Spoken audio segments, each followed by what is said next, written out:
Welcome to this tutorial on how to disable the root storage. In many web applications, especially those built using frameworks like Laravel or Ruby on Rails, the storage root is a critical pathway for handling file uploads and downloads. However, there might be scenarios where you want to restrict access to this route, perhaps due to security concerns or because your application no longer requires. In this video, we'll delve into why disabling the storage root might be necessary and walk through the steps involved in doing so. We'll also discuss some key considerations to keep in mind when making this change. By the end of this tutorial, you should have a clear understanding of how to safely disable the storage root in your application. So, why would you want to disable the storage root? One common reason is security. If your application handles sensitive files, you might not want them accessible via the standard storage route for everyone. Another scenario could be when you're moving away from file-based uploads and downloads to a different approach, such as using an external cloud storage service. To disable the storage root, let's consider what this root typically does. It serves files stored within your application's public disk space.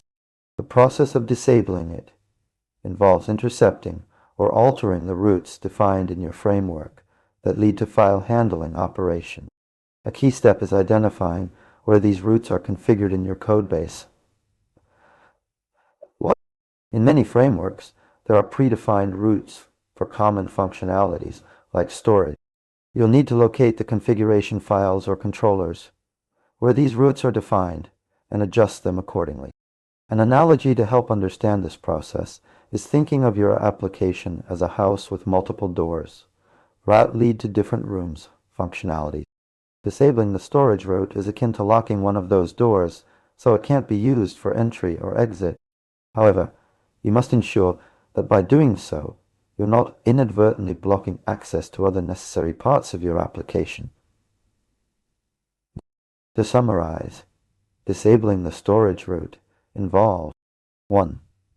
Identifying the need to understand why you want to disable this route, whether it's for security reasons or a change in application functionality. 2. Locating route configurations. Find where these routes are defined within your framework and codebase. 3. Adjusting routes. Modify the configurations to either remove or restrict access to the storage route.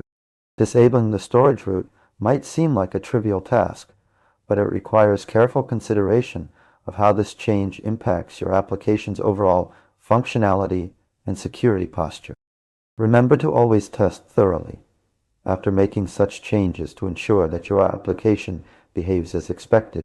If you have questions about disabling routes in your web applications or any other related topics, please leave them in the comments below. Don't forget to like this video if it helped clarify things for you, and consider subscribing for more content on software development and technology-related topics. Thanks for watching.